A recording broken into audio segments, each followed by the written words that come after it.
पति की कमाई से पत्नी मेंटेनेंस नहीं ले सकती है। जी हाँ, जो पत्नी वेल एजुकेटेड है, अच्छी खासी पढ़ी लिखी है, वो अपने पति की इनकम से मेंटेनेंस नहीं ले सकती है। जी हाँ, बिल्कुल सही सुना आपने।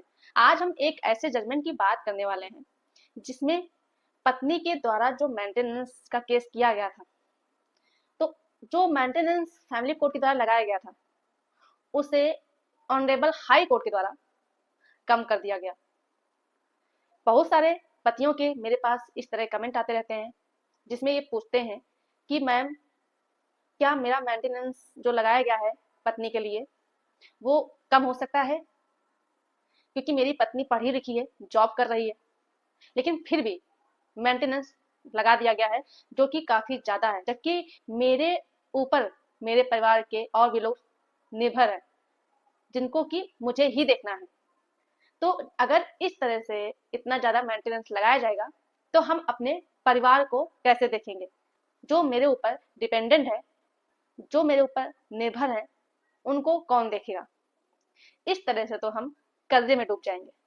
तो उन पतियों को बिल्कुल भी परेशान होने की जरूरत नहीं है जिनकी पत्नी पढ़ी लिखी है, अच्छा खासा काम करने का एक्सपीरियंस है। वो पति अपनी पत्नी का मेंटेनेंस कम करा सकते हैं या पूरी तरह से खत्म करा सकते हैं। तो ये वीडियो आप सभी लोगों के लिए बहुत ही ज्यादा महत्वपूर्ण है। तो आप लोगों को करना क्या है कि वीडियो को पूरा अंत तक देखना है, बिल्कुल भी स्किप नहीं करना है, तभी आप लोगों को अच्छे से जानकारी समझ में आएगी। दूसरा काम आपको ये करना है कि अगर आप नए हैं, चैनल में पहली बार आए हैं, वीडियो को पहली बार देख रहे हैं, तो ये आपका ही चैनल है, आप इसे सब्सक्राइब जरूर कर दें, साथ में बेल आइकन जरूर दबा दें, जिससे कि हम जो भी नई अपडेट डालें, जो भी नया वीडियो डालें, उसका नोटिफिकेशन आपके पास तक पहुंच सके और आप जो वीडियो हम डाल रहे हैं उसकी जानकारी प्राप्त कर सकें। नमस्कार दोस्तों, मैं एडवोकेट दिव्या, आपका आपके इस यूट्यूब चैनल में स्वागत है। आपको बता दें, ज्यादातर केसेस में होता यह है कि जब पति पत्नी की आपस में किसी बात पे नहीं बनती है, वाद विवाद बढ़ जाता है, लड़ाई झगड़ा हो जाता है, तो पत्नियां सबसे पहले क्या करती हैं कि कुछ पत्नियां अपने जो आपस की विवाद है उसे सुलझाने की कोशिश करती हैं। तो जिस टाइम विवाद हो रहा होता है उस टाइम थोड़ा शांत हो जाती हैं और थोड़ी देर बाद उस मैटर पे बात करती हैं और उसे सुलझाने की कोशिश करती हैं। लेकिन कुछ पत्नियां ऐसी भी होती हैं कि जब विवाद बढ़ता है तो शांत ना होने की बजाय वो और ज्यादा विवाद को बढ़ा देती हैं और इस कदर तक बढ़ाती हैं कि वो अपने पति का घर छोड़ के अपने मायके चली जाती हैं। और जैसे ही वो अपने मायके पहुंचती हैं उसके बाद वो अपने पति को परेशान करने के लिए, उनसे बदला लेने के लिए, उनके घर वालों को परेशान करने के लिए और दो चार लोगों के कहने पर वो केस कर देती हैं। सबसे पहली बात तो हम सारी पत्नियों से जो दूसरों के कहने पर चलती हैं उनसे यही कहना चाहेंगे, परिवार आपका है तो परिवार को आपको ही देखना है। दूसरों की बातों में आ करके कभी भी कोई निर्णय ना लें, क्योंकि आप दूसरे की बात पे कोई निर्णय लेते हैं तो उससे उस व्यक्ति का कोई नुकसान नहीं होता है, नुकसान आपका होगा, आपका परिवार टूटेगा, आपको दिक्कतें आएंगी, आपके बच्चे इधर उधर भटकेंगे, उनकी पढ़ाई बर्बाद हो जाएगी, उनकी देखभाल में दिक्कत आएगी। तो कोई बात हो तो उसे आपस में सुलझाने की कोशिश करें, ना कि बिगाड़ने की, क्योंकि हर परिवार में कुछ ना कुछ छोटी मोटी बातें होती रहती हैं। अगर उन छोटी मोटी बातों को लेकर के हर व्यक्ति झगड़ा करने लगे या अलग होने लगे तो कोई भी परिवार आज के समय में चल नहीं सकता है। तो अब हम आगे बात करने वाले हैं, क्या होता है कि पत्नियां फिर अपने मायके चली जाती हैं और केस कर देती हैं, जैसे कि 498A, 125 CRPC, जो कि अब नए कानून के तहत 144 BNSS हो गया है, और DV का केस करती हैं। इसमें होता यह है कि जो 498 हो गया उसके तहत पति परेशान होता है, दौड़ता है, वो सोचता है कि कहीं हमको जेल ना हो जाए या पुलिस वाले हमको मारे ना या फिर अरेस्ट ना कर लें। और जो मेंटेनेंस का होता है, इधर इस चीज से तो परेशान होते ही हैं, दूसरा मेंटेनेंस को लेकर भी परेशान होते हैं कि अब तो मेरी पत्नी ने मेरे ऊपर केस कर दिया है मेंटेनेंस का, तो अब तो मेंटेनेंस देना भी पड़ेगा। जो कि ज्यादातर ऐसा होता है कि पत्नी के पक्ष में ही फैसला आता है और पति को मेंटेनेंस देना ही पड़ता है। क्योंकि मान लीजिए कि आपकी पत्नी कहीं जॉब कर रही है, आप कोर्ट में ये बात बोलते हैं कि मेरी पत्नी जॉब कर रही है, वो खुद का मेंटेन कर सकती है, लेकिन आपके पास कोई साक्ष्य नहीं होता है, कोई एविडेंस नहीं होता है, आप कोर्ट में प्रूफ नहीं कर पाते हैं कि आपकी पत्नी कहीं जॉब कर रही है, जिसकी वजह से पत्नी के पक्ष में फैसला आ जाता है और आपके ऊपर मेंटेनेंस लगा दिया जाता है। और पति फिर ये सोचते हैं कि कोर्ट तो सिर्फ पत्नियों की सुनती है, मेरी नहीं सुनती है, जो कि ऐसा बिल्कुल भी नहीं है। कोर्ट सबकी सुनती है, लेकिन सिर्फ कह देने मात्र से या फिर आपने जो कहा है उसे सुनकर निर्णय नहीं देती है। कोर्ट सबूत के आधार पर अपना जजमेंट देती है। तो आज हम जिस जजमेंट की बात करने वाले हैं, इसमें भी यही होता है कि ये मध्य प्रदेश का केस होता है। इसमें पति पत्नी का आपस में विवाद होता है, दोनों लोग अलग हो जाते हैं, पत्नी मेंटेनेंस का केस करती है। तो फैमिली कोर्ट के द्वारा जब केस चलता है, सारे ट्रायल वगैरह होता है, तो पति के ऊपर मेंटेनेंस लगा दिया जाता है, जो कि पत्नी के लिए 25,000 रुपए के लिए बोला जाता है। साथ में उसका एक माइनर बेटा भी होता है, उसके लिए भी मेंटेनेंस लगाया जाता है, जो कि 15,000 रुपए के लिए बोला जाता है। यानी कि पत्नी के भरण पोषण के लिए 25,000 रुपए और बेटे के भरण पोषण के लिए 15,000 रुपए देने के लिए पति को बोला जाता है। यानी कि टोटल 40,000 रुपए की बात कही जाती है, जो कि पति की इतनी इनकम नहीं होती है।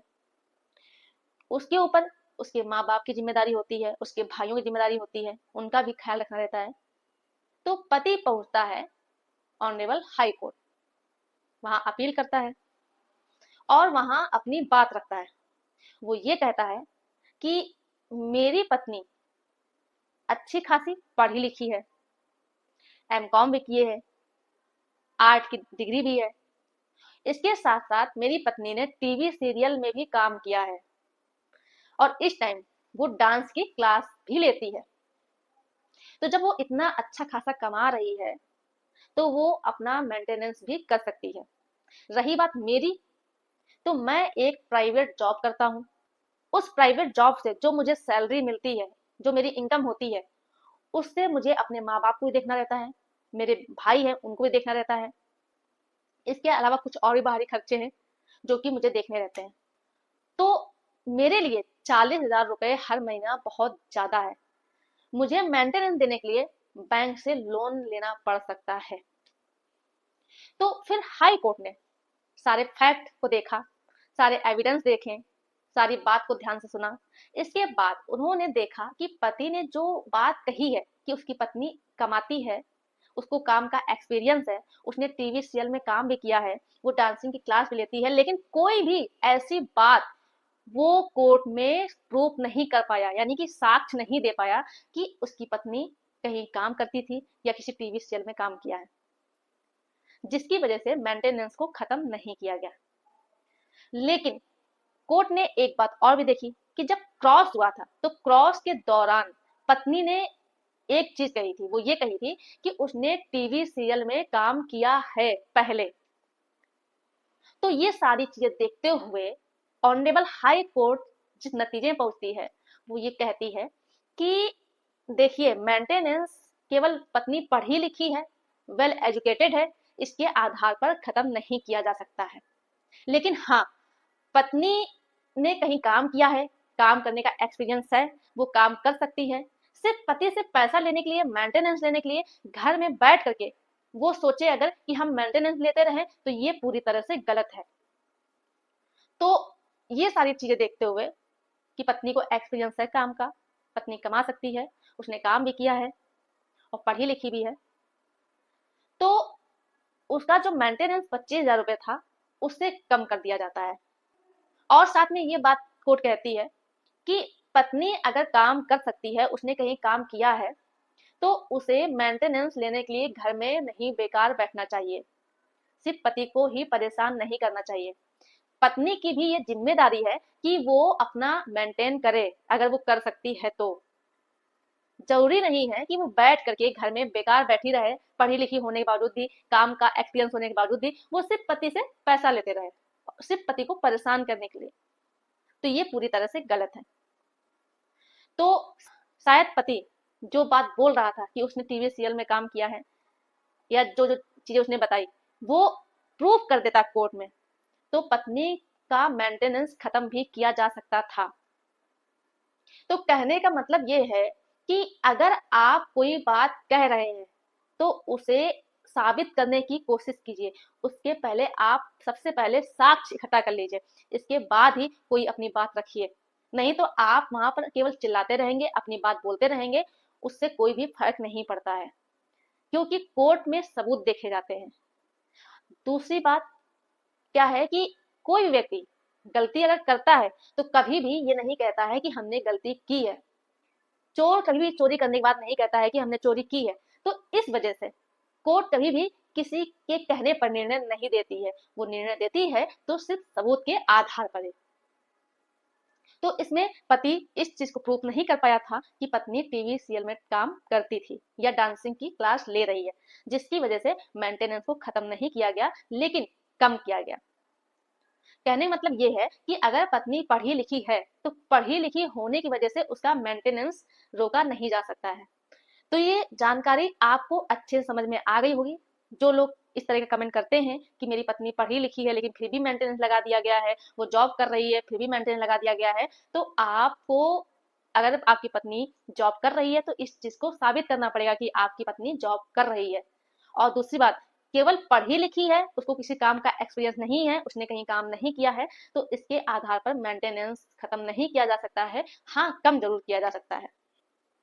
मेरे द्वारा दी गई जानकारी अगर आपको इंफॉर्मेटिव लगी हो तो वीडियो को लाइक जरूर कर दें और भी लोगों को शेयर कीजिए जो पति प्रताड़ित हैं, वो इस चीज का लाभ प्राप्त कर सकें, और जो गलती वो करते हैं जिस चीज की जानकारी नहीं है उन्हें अच्छे से इस वीडियो को देखने के बाद जानकारी प्राप्त हो सके।